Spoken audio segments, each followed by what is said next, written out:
Hello মারিনার্স, আজকের match থেকে আমরা এমন কিছু পজিটিভস পেয়েছি যেটা আমাদের পরের ম্যাচ যেটা ডার্বি হতে খুব কাজে লাগবে। আর শুধু তাই না, আমাদের সিজনটা কেমন যাবে ওটা আজকের ম্যাচ থেকে বোঝা গেল। সব থেকে প্রথমে আমি যাকে নিয়ে কথা বলতে চাই সে হচ্ছে সাহাল আব্দুল সামাদ। সাহাল আব্দুল সামাদকে আগের সিজন অনেকে ক্রিটিসাইজ করেছিল যে ওর ফুল পোটেনশিয়ালে খেলতে পারেনি, বা আমরা যে কারণের জন্য ওকে এনেছিলাম সেইটাও ফুলফিল করতে পারেনি। এইবার সেটাতে আমি অনেকটা কথা বলতে চাই যে একটা কোচের ওপর কিন্তু অনেক জিনিস নির্ভর করছে। সামাদ নো ডাউট খুব ট্যালেন্টেড প্লেয়ার, কিন্তু সামাদ একটা খুব বড় টিম প্লেয়ারের থেকে বেশি খুব স্কিলফুল প্লেয়ার, খুব talented player in terms of skills. ওর কিন্তু অনেক টপ নচ স্কিল আছে, আর সেটা কিন্তু একটা রাইট কোচের আন্ডারেই ওটা ও ফুটিয়ে আরও ফেলে দেখাতে পারবে, আর টিমকে আরও অ্যাডভান্টেজ দিতে পারবে through his power of skills. ঠিক আছে, এবার হাবাস কিন্তু অত স্কিলফুল প্লেয়ার পছন্দ করে না, এই জন্য আমরা দেখতে পেয়েছি যে সামাদকে খুব একটা ভালো ইউজ করতে পারেনি হাবাস, কিন্তু আমাদের টিমকে সাকসেস দিয়েছে no doubt Antonio Lopez Habas. কিন্তু মলিনা কিন্তু স্কিলফুল প্লেয়ার চাইছে, স্পেশালি যখন পেট্রাটসের অ্যাবসেন্সে আমাদের এরকম একটা প্লেয়ার লাগতো। সবাই বলেছিল ও তো লাইক টু লাইক সাবস্টিটিউট হচ্ছে, মানে রিপ্লেসমেন্ট হচ্ছে গ্রেগ স্টিওয়ার্ট, তাই না, যাকে ওর জায়গায় খেলানো হচ্ছে। কিন্তু না, গ্রেগ স্টিওয়ার্টকে নিয়ে আমি পরে কথা বলছি, কিন্তু একদম লাইক টু লাইক যেটা খেলানোর কথা ছিল সে ছিল সাহাল আব্দুল সামাদ। আর দুর্দান্ত খেলেছে, আমি যত বলবো তত কম হবে সাহাল আব্দুল সামাদের। মানে একটা ইন্ডিয়ান প্লেয়ার এত সুন্দর সুন্দর থ্রু বল বাড়াচ্ছে, অ্যাটাকিং মিডফিল্ডার খেলে, এটা আপনারা কবে দেখেছেন আমার একবার বলবেন লাস্ট?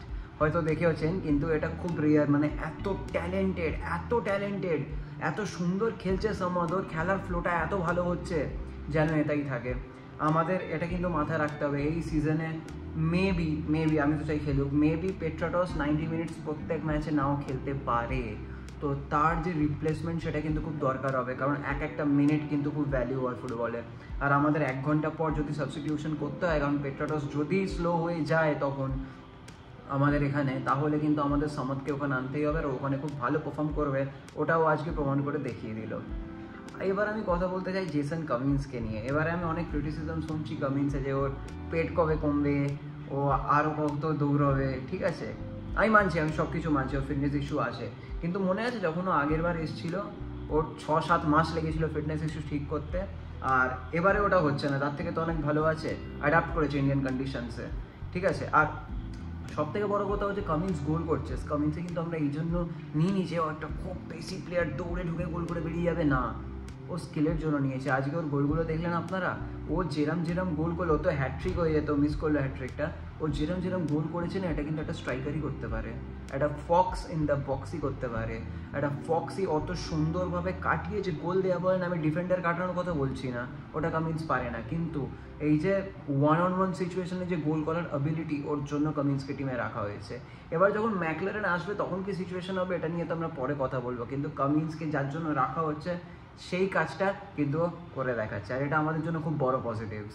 আর এরপরে আমি গ্রেগ স্টিওয়ার্টের কথা বলি। আমাদের কোচ মলিনা যেটা খেলাচ্ছে পরের হাফে, যেটা করলো যে কামিন্সকে ফার্স্ট স্ট্রাইকার আর গ্রেগ স্টিওয়ার্টকে ক্রিয়েটিভ স্ট্রাইকার মানে সেকেন্ড স্ট্রাইকার করে যেরমভাবে খেলা ছিল, এটা কিন্তু অপূর্ব আইডিয়া ছিল।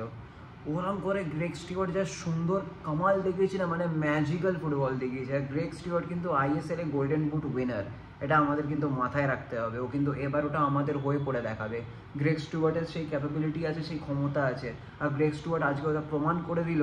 ওর টিমে সেট হতে শুধু 10 মিনিট লেগেছে, আমি পুরো দেখছিলাম যে গ্রেগ স্টুয়ার্টের কত টাইম নেয় আমাদের টিমে সেটেল হতে, আর ও গুনে ঠিক 10 মিনিট লাগাল। আর গোলটা দেখলেন কি সুন্দর, মানে একটা স্কিলফুল গোল, কাটিয়ে গোল দিয়ে দিল, অত পাওয়ার শট নিজেই না। দ্যাট ইজ গ্রেগ স্টুয়ার্ট, আর ক্রিয়েটিভ স্ট্রাইকার, আমাদের সেকেন্ড স্ট্রাইকার বা শ্যাডো স্ট্রাইকার যেটা অনেকে বলবেন। গ্রেগ স্টিওয়ার্ট ওতে দুর্দান্ত কাজ দিচ্ছে, আর গ্রেগ স্টিওয়ার্ট আসাতে আমাদের টিম একটা এমন ব্যালেন্স পেয়েছে যে ব্যালেন্সটা খুব দরকার ছিল আমাদের, আর এই ব্যালেন্সটা কিন্তু আমাদের ট্রফি দেবে, এটা মনে রাখবেন। গ্রেগ স্টিওয়ার্টের যে কত বড় প্রেজেন্স আছে আমাদের টিমে, এটা আমরা পুরো সিজনে আস্তে আস্তে বুঝতে পারবো। তাছাড়া থাপাকে নিয়ে যখন কথা বলা হবে, অনিরুদ্ধ থাপা একটু কন্ট্রোভার্সিয়াল প্লেয়ার আছে মিডফিল্ডে, কারণ ওর পারফরমেন্স কিন্তু খুব একটা ভালো ছিল না। আমি ওই নিয়ে ভিডিও বানিয়েছি যে থাপা কী করে আমাদের টিমকে পুল বিহাইন্ড করছে, টেনে রাখছে, ওপরে উঠতে দিচ্ছে না। কিন্তু এইবারে কোচকে খুব ভালো করে ইউজ হচ্ছে যে থাপাকে অ্যাটাকিং হাফে রাখছে, ডিফেন্সিভ হাফে না। বুঝতে পারছেন, আগে জনি কাউকে যে রোলটা প্লে করেছিল, আমি পুরোটা বলবো না, কিন্তু অনেকটা কিন্তু থাপা প্লে করছে। ও কিন্তু ওপরের মিডফিল্ডটা সামলাচ্ছে, ও অ্যাটাকিং মিডফিল্ডের না, বুঝতে পারছেন, কিন্তু ও যে মিডফিল্ডে সামলাচ্ছে ওটা কিন্তু ওপরের। নিচের দিক সামলাচ্ছে না, এবং নিচের দিকে থাপাকে না দেওয়াই ভালো। এবার যদি ইমপ্রুভ করে তো অনেক ভালো, কিন্তু আগে সিজনে আমরা যা দেখেছি মিডফিল্ডে থাপার না থাকাই ভালো। ও যে লং রেঞ্জ গোলটা দিল, অপূর্ব গোল, অপূর্ব। ওরমভাবে গোল দেওয়া পসিবল হয় না, ওরম একটা লং রেঞ্জার, মানে হ্যাটস অফ টু থাপা। ওই গোলটা থাপা ছাড়া আর কে দিতে পারে আমার তো মাথায় আসছে না। হয়তো লাকে একটা দুটো হয়ে যাবে, কিন্তু অন্য কেউ করতে পারে ইউরোপিয়ান ফুটবলে টপ 5 লিগে, কিন্তু ওরাম গোল যে থাপা করিয়ে দেখেছে এটা কিন্তু খুব বড় ব্যাপার। আর ওর জন্য থাপাকে অ্যাটাকিং হাফে রাখার জন্য আমাদের খুব ভালো অপশন, যে থাপাকে আমরা কনসিডার করতে পারি স্টার্টিং 11। আমি বলবো না স্টার্টিং 11 100% জায়গা আছে, কিন্তু আমাদের ওভারঅল টিমে মানে উইথ সাবস্টিটিউশন বলছি, অবশ্যই থাপা একটা খুব ইম্পর্টেন্ট প্লেয়ার। এবার আমি আমাদের যে বিদেশি ডিফেন্ডার আছে, স্কটিশ ডিফেন্ডার টম অ্যালড্রেডকে নিয়ে একটু কথা বলতে চাই। আর সেটা একটু হার্ড টক্স হতে পারে, কারণ টম অ্যালড্রেডের যে অ্যাবিলিটি আছে, যে হেড দিচ্ছে উঠে গিয়ে, ওটা খুব ভালো করছে। টম অ্যালড্রেড অপূর্ব ক্রস বাড়াচ্ছিল, একদম লিস্টনের পায়ে গিয়ে পড়ছিল, অপূর্ব, ওটা নিয়ে কোনো কথা হবে না। কিন্তু যেটা প্রবলেম ওর অ্যাটাকিং দিক থেকে নয়, ও একটা ডিফেন্ডার যে খুব সুন্দর অ্যাটাকে উঠে যেতে পারে, ঠিক আছে, এক্সট্রা স্ট্রাইকার এক্সট্রা মিডফিল্ডারে উঠে যেতে পারে, যেটা মনে আছে আগের সিজনে আমাদের হামিল অনেকটা করে দেখিয়েছিল। ওই কাজটা কিন্তু টম অ্যালড্রেড খুব ভালো করতে পারে, কিন্তু ওর ডিফেন্স প্রেজেন্স নিয়ে আমার খুব ডাউটে আছি, কারণ ডিফেন্সে টম অ্যালড্রেডকে অনেক কিছু প্রুভ করতে হবে, এরম চান্স আমরা দিতে পারবো না। একটা চ্যাম্পিয়ন টিম ডিফেন্সে ওরা মিস্টেক করতে পারে না, ও হোঁচট খাচ্ছে, এ করছে, বল শিল্ড করছে মানছে, কিন্তু হালকা যে মিস্টেক করছে। আই হোপ টম অ্যালড্রেড ওটা অনেক ইমপ্রুভ করবে, সিজন সবে শুরু, আমি ওর আগেনস্টে কিছু বলছি না, কিন্তু ওরম যদি মিস্টেক করি পরের ম্যাচ কিন্তু ডার্বি আছে, এটা আমাদের মাথায় রাখতে হবে। ডার্বিতে কিন্তু আমরা হেরে যাবো যদি টম অ্যালড্রেড ওই মিস্টেকগুলো করতে পারে। এবার আমি অ্যালবার্তো রদ্রিগেজকে নিয়ে যদি কিছু বলি, টম অ্যালড্রেডের আমরা দুটো খেলা দেখেছি, ঠিক আছে, কিন্তু রদ্রিগেজের আমরা তেমন কিছু দেখিনি। আর টু বি অনেস্ট, আমাদের যে অপোনেন্ট ছিল ওরা অত অ্যাটাকেও ওঠেনি যে আমরা রড্রিগেজকে অত ভালো বুঝতে পারবো, কিন্তু ওর ball presence with the ball defending তো আমার ঠিকঠাকই লাগলো। ওই জন্য আমি বেশি কোনো কমেন্ট করবো না, কারণ খেলাই আমরা দেখিনি, যত দেখবো তত আমরা বুঝতে পারবো। কারণ টম অ্যালড্রেডের ডিফেন্ডিংটা যদি আর একটু সামলে নেওয়া যায়, ও দেখবেন ও যখন বল আসছে না, বল একটু দূরে চলে যাচ্ছে ওতে, মানে বলটা একদম নিজের পায়ের কাছে রাখতে পারছে না ডিফেন্ডিং। আর ওটা যদি হয়, যদি কোনো টিম খুব হাই প্রেস করে, যেটা ইস্টবেঙ্গল করে আমাদের পরে ম্যাচ ডার্বি, তাহলে কিন্তু ওখান থেকে একটা গোল স্কোরিং অপরচুনিটি খুঁজে বার করে নিতে পারবে ওরা, এটা কিন্তু আমাদের মাথায় রাখতে হবে। তো আশা করছি টম অ্যালড্রেড এই ভুলগুলো করবে না।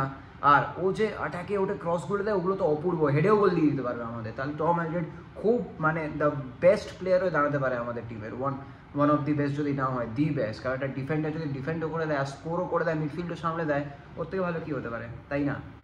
এরপরে আমি যাকে নিয়ে কথা বলবো সে হচ্ছে সোহেল ভাটকে নিয়ে কথা বলতে হবে। আপনারা যদি আমার ভিডিও দেখে থাকেন আগে থেকে, তাহলে দেখবেন আমি আগের সিজন থেকে চাইছি যে কিয়ান নাসিরি আর সোহেল ভাটকে চান্সেস দেওয়া হোক টপে, ঠিক আছে।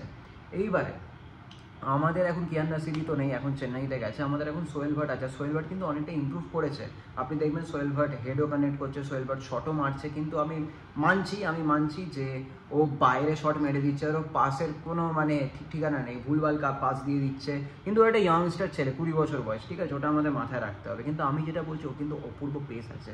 আপনি ভাবুন, বাঁ দিক থেকে লিস্টন, ডান দিকে মনবীর, মাঝখানে সোহেল ভাট, যদি ওরম আমাদের পেস দরকার হয়, ঠিক আছে, যদি আমরা বুঝি যে কোনো ডিফেন্সে ওরম পেসি ডিফেন্ডার নেই, আমরা পেস দিয়ে বিট করে দিতে পারি, আর পেছনে গ্রেগ স্টুয়ার্ট আর পেট্রাটস, ম্যাকলারেন এদের মতো প্লেয়ার থাকে, কামিন্সের মতো প্লেয়ার থাকে, তাহলে কিন্তু ওখানে সোহেল ভাট অনেক কাজে লাগবে।